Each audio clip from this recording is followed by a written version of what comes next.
It's been a long time, but we're back.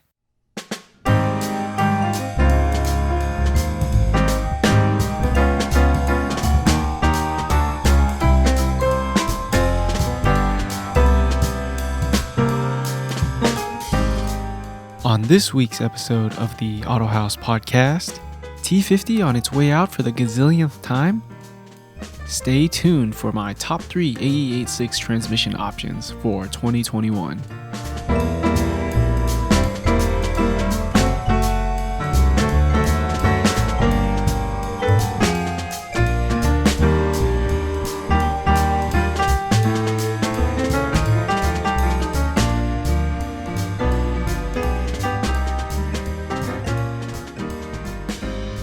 This episode is an update to the original episode 4 of the podcast, Top 3 AE86 Transmission Options. A ton has changed since I originally released episode 4, and I thought I'd give you guys some insight to what I've learned and experienced since this episode first launched in 2019. So here we are, episode 104, my top 3 AE86 transmission options, updated for 2021. By the way, you guys, shameless plug, we got new merch on the store. Finally, we have Autohaus t-shirts that long awaited you guys have been asking for forever. Got some OG stickers, got some new waifu stickers. Yeah, make sure to check out the merch, cmautohaus.com.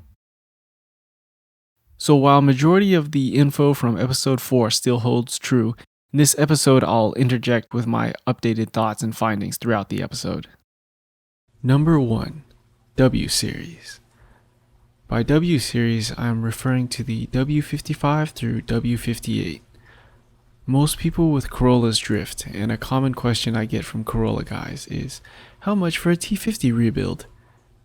My personal philosophy is to deliver a quality product that will perform, be reliable, and have longevity, all of which will suit the customer's intended use of the vehicle. In short, the answer for these guys is actually a transmission swap and not a rebuild. Here's why. I'm not a drift guy, but I understand one basic principle very well. You will break stuff, and break stuff often. So someone who drifts will optimally need their consumables to be strong, low cost, and readily available. If you know me personally, you know I tell drift guys all the time, skip straight to W Series, do not pass go, do not collect $100, etc. The W Series transmission is getting old, but it's still very much available as compared to the T50. So when I first recorded this in 2019, I think you could still get a W58 for around $400 to $600 USD, and that's like local Bay Area price. Fast forward to current day, 2 years later, and the W58s have surged in cost, with older versions going for, I've seen up to $1,000 or more, believe it or not. Still, as an older box, I always advocate that your used transmission should always be gone through. I understand the consumer's point of view of the relatively high initial cost of a transmission rebuild, but you have to factor in that one-time cost over a span of many years of that transmission performing and being reliable, plus the added peace of mind. As stated in episode 2, the biggest advantage to the W Series is the outright strength. Even the weakest W55 box from the IS300 is still more than strong enough for 4 AG powered cars. I've heard the argument before from drift guys that they don't want to go to W Series because of the ratios, which I think is a poor excuse rather than a sound argument. No 4A powered Corolla is running in the upper echelons of competition that warrants an absolute competitive need for those specific ratios. If you listen to my episode with Taka Aono, he talked about how a W Series for drift is a good idea for a transmission swap, except for the fact that there are no close ratio gear sets for a W Series. So why don't we dispel some of the myths and compare the ratios? A common myth I hear from drift guys all the time is that I don't want to swap to W Series because the ratios are too tall. So yeah, let's dispel some of those myths. First gear in a W58 is 3.285 versus 3.587 in a T50. Second gear is 1.894 versus 2.022. Third gear is 1.275 versus 1.384. Fourth gear in both transmissions is 1-to-1. Fifth gear is 0.783 versus 0.861. And again, that's an advantage to a W series swap, is you get that taller fifth gear for better highway cruising if this is a street car. So only counting first through fourth gear, I say the ratios aren't really that far off. And to me, that really dispels the rumor that a drawback to the W series swap is the taller ratios that, quote unquote, are going to hurt your driving. I would much rather argue for a low cost, low maintenance, reliable setup that is also readily available. To do the W series swap, you need at minimum a W series trans, custom drive shaft, an adapter plate or bell housing, and a W series splined clutch friction disc, 200 or 212 mil, depending on your flywheel size. Sakura Fab and Excessive Engineering both make bodyside transmission mounts for the swap. Looks like Sakura Fab doesn't exist anymore, or at least I can't find them selling those transmission swap mounts anymore. But SQ Engineering also has a W58 swap mount that I believe also works for the J160 swap. The SR5 automatic AE86 transmission mount is also rumored to fit for the swap, but since I've never had one in my hands, I can't confirm this. AE86 speedo cable will plug right into the mechanical speedo of W series boxes. If you have an electronic speedo W series box, you will need the mechanical speedo drive and driven gears. The Mark II Celica shifter position is the one that fits the AE86 shift hole in the body. Although I have one customer who is running the Mark III Supra shifter position without an issue, but I've never been able to see his car with the shifter tunnel interior trim removed, so I can't actually confirm fitment. The Lexus SC300 W58 is the rarest but most ideal of the W series box to use, due to it being the final generation W58 with all the upgrades, including ball bearing shift rails and multi-piece synchros. The Mark II Celica shifter parts can also be transferred onto this box.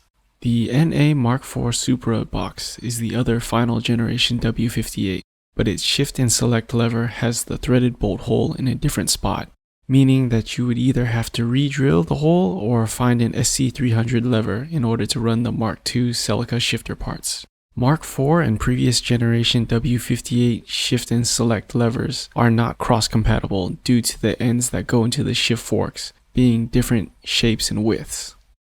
The W55 box has the closest ratios to the T50, but the caveat is a shorter fifth gear. And so let's list those ratios. And I'll be listing only first through third gear, since those are typically our driving gears for motorsports use. First gear is 3.566 in the W55 versus 3.587 in the T50. Second gear is 2.056 versus 2.022. And third gear is 1.384 versus 1.384. So yeah, pretty much identical ratios in a W55 versus a T50. I've been asked by multiple people if you can use the taller fifth gear in a W58 to install it onto the W55. My answer is I don't know.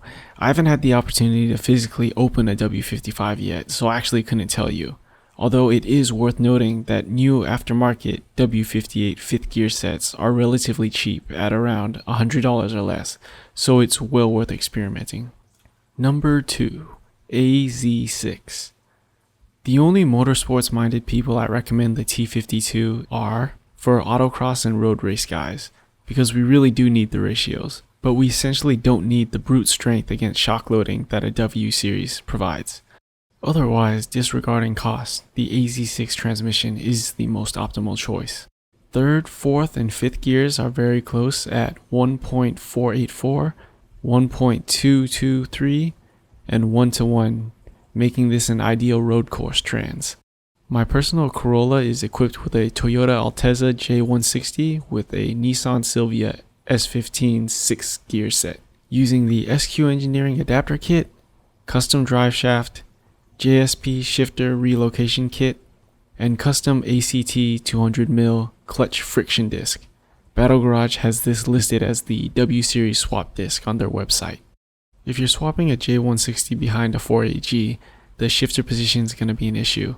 I started with someone else's hand-me-down custom shifter relocation, which will move the shifter forward from the original position. That sits about in the same place as the SQ Engineering J160 shifter relocation kit. That places the shifter position in a good spot for the beam swap, but if you're putting this behind a 4AG, the shifter is actually too close to the radio, so shifting into third gear almost feels like I'm punching the radio. In the end, I chose to use the JSP shifter relocation kit because that kit actually has the option for you to move the shifter position 1 inch rearward, and that extra 1 inch rearward put the shifter in a more ideal position for me. JSP actually has a brand new J160 swap shifter in the works that fixes both the reverse lockout issue and also corrects the shifter position. Check out JSP Fab on Instagram for more info. The OEM Altezza 6th gear ratio is 0.869 versus the S15 at 0.767. Compare that to the T50 5th at 0.861. That's another drawback for the J160. It's almost mandatory to swap on that Sylvia 6th gear if you plan to drive your car on the street. You will need the SQ Engineering mechanical speedo drive gear to use your OEM speedo cable. I have a 4.3 rear end and the speedometer is off approximately 10 miles an hour too fast. It's the same as if you ran a T50 and a 4.7 rear. Input and output shafts on this trans are identical to the W58. The Altezza J160 is significantly larger than the T50, especially the bell housing area circumference. This leads to some fitment issues and problem solving. The easiest option is to run subframe spacers like the Beams or S2000 swap kits in order to gain transmission tunnel clearance, although many do not prefer this route due to it affecting suspension geometry. In my personal car, I found changing my OEM engine mounts to the Cusco mounts in order to gain the extra 10 millimeters of clearance helped out a lot. If you check out some of my swap pictures, I also ground down specific portions of the bell housing based on pictures from the SQ Engineering website, in addition to me actually test fitting the bell housing to the vehicle. To even better help with the bell housing clearance, I use JSP's new 4AG billet engine mounts, which offer an even lower mounting position. By using these in conjunction with the Cusco engine mounts, I was able to get the engine and trans combo almost an inch lower than factory. SQ shows in the instructions on their website an example of cutting the top of the bell housing and welding in a new section for tunnel clearance, but I actually highly recommend against this. So the top of that transmission is where you're going to have most of your tunnel clearance problems, and if you look at my swap pictures, I kind of ground out like a square or a rectangle shape where the top of that bell housing will contact the transmission tunnel the most. The J160 bell housing is really well ribbed inside and out, which adds plenty to its structural rigidity. What I'm trying to get at is even if you cut a hole in the top of it, I think the J160 bell housing would still retain its structural strength. So as an alternative, if grinding away like that top portion wasn't enough like I did, you could cut it out and either drill and tap holes or use riv nuts, something like that, so you're able to install just like a plate, more as a dust shield and less for structure, because again, that bell housing should still be very rigid even with a hole cut in the top of it. Okay, so don't listen to this guy. Grind away to your heart's content and get that bell housing to fit. It's really not that bad, and I actually shudder to hear myself talking about punching a big hole in the bell housing right now. I really don't like the idea of welding a new section on top of that bell housing. Welding that big chunk of aluminum takes a lot of heat input to get it right, and I would be really worried about distortion in that bell housing when you're performing the welding process. It actually doesn't take that much distortion for parts to come out of line when the transmission is in use. So I could foresee weird stuff happening, like, why am I going through input bearings all the time, or what's that noise I always hear? In the end, I only had to hammer down that front ridge of the transmission tunnel for clearance. The transmission tunnel actually isn't just like a flat sheet of metal, there's actually ribs in it, and I know a lot of people are worried about performing body modifications to fit a transmission. The one other fitment issue may only be on California cars, but there are hard metal vacuum lines that bolt onto that rear water outlet, and those metal vacuum lines ended up obstructing the bell housing from seating to the engine. It's the one extra bolt that secures those lines onto the rear water outlet, so it's not actually those two longer bolts that secure the outlet to the head. So my solution was I just removed the bolt and moved up the vacuum lines a little bit. The vacuum lines are also bolted to the intake manifold a little further down, so even without that extra bolt, those vacuum lines are plenty secure. This transmission shifts like a dream. All you essentially have to do is suggest the shift lever go into gear, and it wafts its way into the gate with a positive, almost sexual feel. Although, one of the big downsides to this trans is the reverse lockout mechanism. The reverse lockout mechanism is essentially a spring you have to overcome to go into reverse, which on the Altezza J160 is where first gear is. This means that on the 3-2 downshift, sometimes you get stuck in the reverse lockout gate and get blocked out from performing the downshift. I've read on another non-US forum from this guy who I think used to work at the Toyota dealer, and he talks about how a lot of these J160s were being exchanged for warranty solely because of that too soft spring for the reverse lockout mechanism.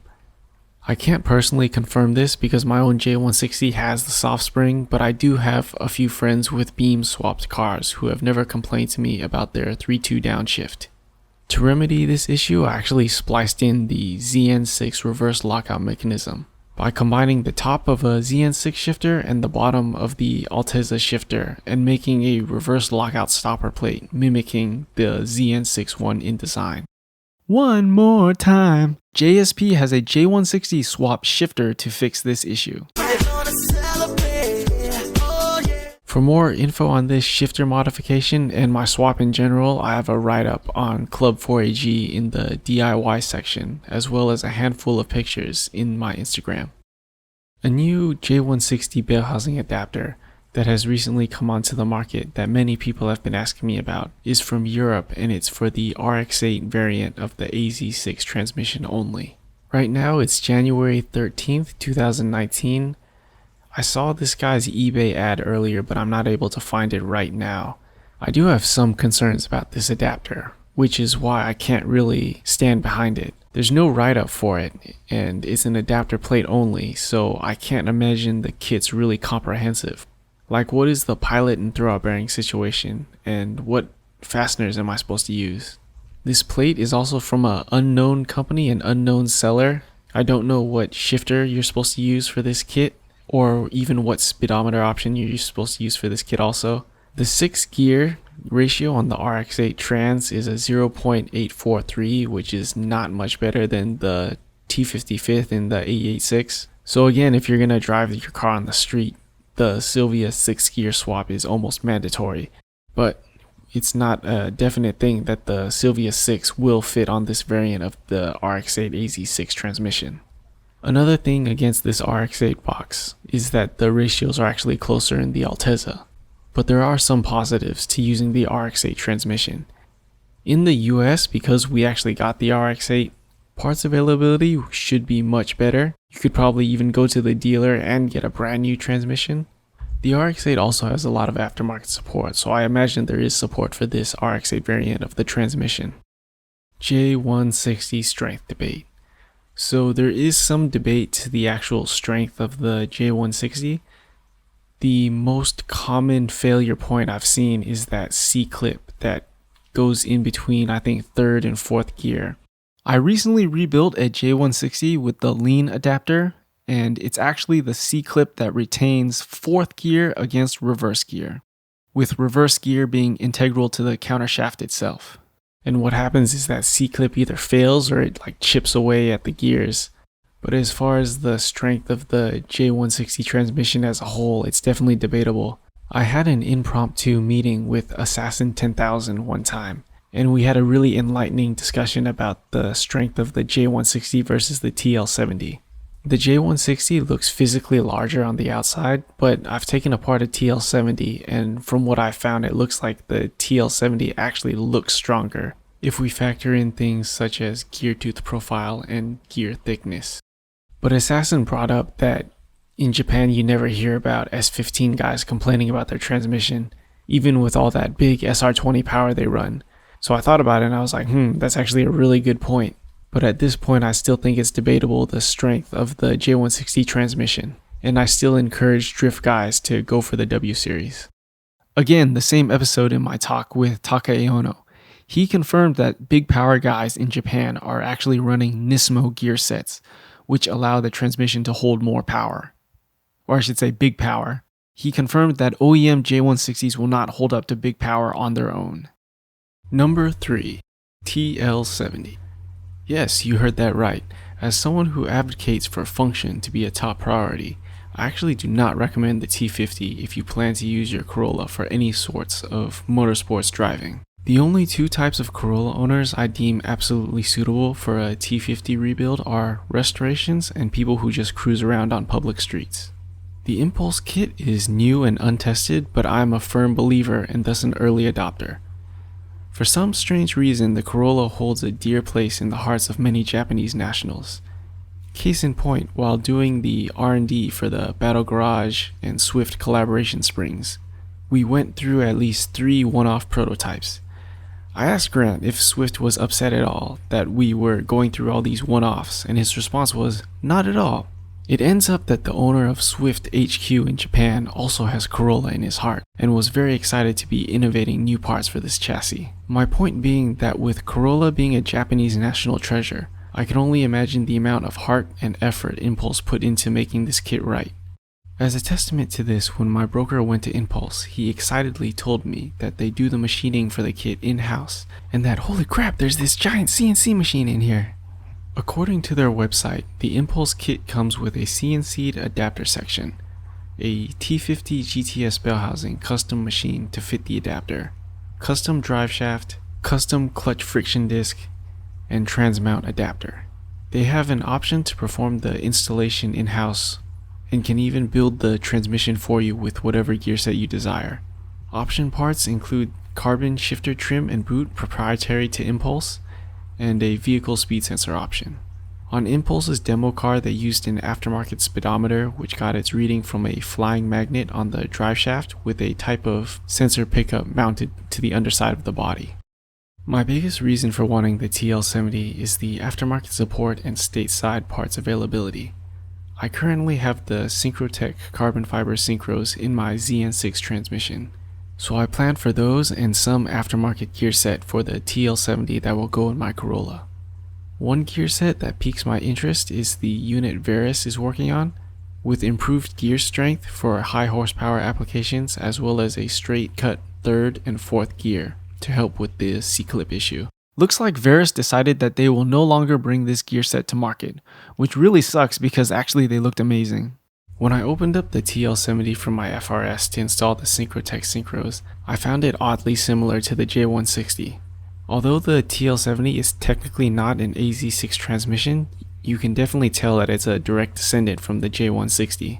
The construction of both the TL70 and the J160 is very similar, which also made the disassembly eerily similar for both transmissions.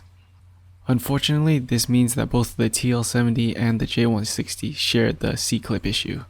In short, there is a C-clip on the countershaft that retains the gear set and resides between 3rd and 4th gear. Come on man, get your facts right. 4th and reverse gear. The C-clip itself can fail in multiple ways. It can either break and fall off of the countershaft, or it can develop excessive play and chip the teeth on the surrounding gears. Worst case scenario for C-clip failure is that the countershaft develops excessive end play and will eventually cause complete transmission failure. Although this may sound like a really good reason not to get one of these transmissions, I wouldn't let this dissuade you. The C-clip failure is most commonly found in high horsepower applications, so this type of failure actually should not be an issue for the majority of us. So a special update, I actually received the Impulse kit in the mail last weekend, so I thought I would talk about it on this week's podcast. The kit came in a custom wooden crate. I thought it was pretty funny that even my mailman was excited. When he gave me the package, he was like, wow, even custom box. I made a mistake on episode 2 when I said that they quoted me 6 months. I went back and looked through the emails and they actually only quoted me 3 months. Although Japan had that tsunami which actually hit Impulse, which is why it took the extra time but thankfully everyone at Impulse was okay and the shop was alright also. Unboxing the kit, so far I got a sticker set, a T50 bale housing that's custom machined, the center snout portion for the TL70, and a custom machined center section that's the adapter for the bale housing to the transmission. Also in my package was a custom clutch friction disc, the adapter parts for the shifter, and then also the adapter parts for the transmission mount. So the transmission mount adapter, it looks like you just use the OEM transmission mount for the TL70, and then there's two like wing shaped aluminum pieces that adapt the OEM transmission mount to the AE86 body. As far as the shifter parts, looks like it's a two-piece tripod that they shortened down to move the shifter much closer, because if you look at the original TL70 tripod, it's like a really long piece. And with that also includes like a shorter custom linkage portion that will connect the shifter rod of the transmission to the actual shifter itself. The custom carbon shifter cover and boot were missing from this package, so I emailed Impulse back and they told me that yeah, I have another package on the way, but all of Impulse is at Tokyo Auto Salon right now, so it'll still take some time. I'm making some big moves with the Autohaus right now, including physically moving, so I don't foresee me installing this kit in the car anytime soon. But once I do, I'll make sure to post my findings on social media and of course talk about it on the podcast. 2021 update. If you guys follow us on our CM Autohaus YouTube channel, you know that I've already installed the Impulse adapter kit in the Battle Garage race car. By now, I think Grant's done at least 3 or 4 track days and a handful of street miles using the Impulse adapter. And the short answer is that it is equally as freaking amazing as it is freaking expensive. It shifts crisp and short as a modern transmission should, and the ratios match his 7AG very well. I think it's hilarious, by the way, that the transmissions such as the W55 in the IS300 and the TL70 in the ZN6 and ZC6 are actually terrible in their original cars, but amazing as a transmission swap option in an AE86. While doing a customer rebuild on that J160 with the lean adapter, I recently discovered, thanks to OST Dan, that the final version of the lean adapter was rumored to be able to fit a TL70 gearbox. Again, that's the gearbox in the FRS BRZ GT86. But Mr. Lean wasn't able to get that far along in development to test fit if this would actually be true. Lean has since gone out of business and was trying to sell the CAD files for the adapter, so if you're interested, make sure to contact OST Dan. I know he listed the CAD files for sale on Facebook a long time ago, so you guys who don't have Facebook, a lot of guys who don't have Facebook contact me and they were like, yeah, no wonder I didn't see it because I don't have a Facebook. But to this day, I think OST Dan commented on a recent YouTube video of ours that, the CAD files for the lean adapter still have not sold. So interested? Make sure to contact OST Dan.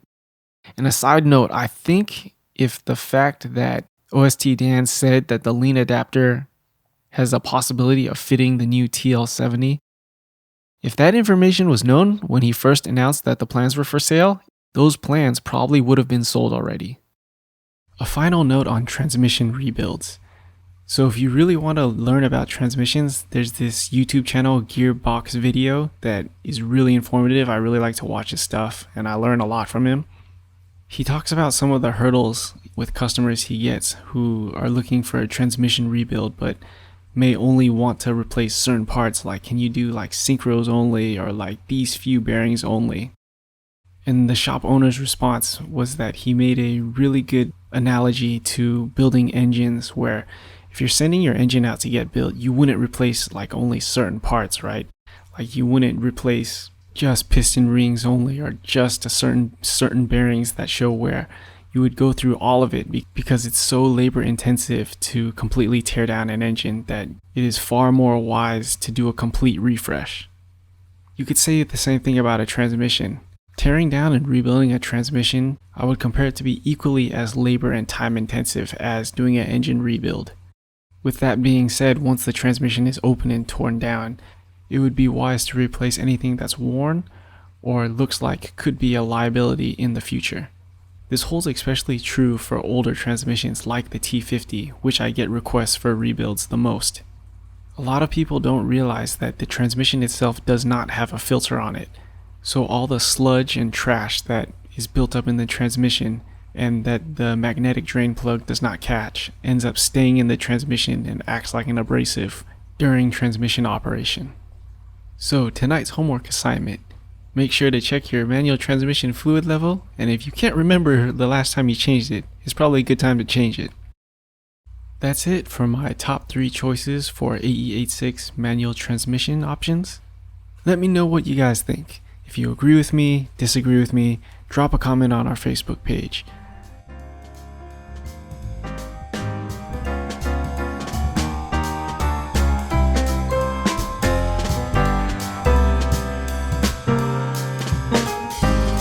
That's it for this week's episode. If you like what you've heard, please subscribe wherever you get your podcasts. And please leave us a 5-star review on Apple Podcasts, as reviews really help support us. You can do it straight from your desktop. Don't even need an Apple device. This is Autohaus Z. Thanks for all the support, you guys.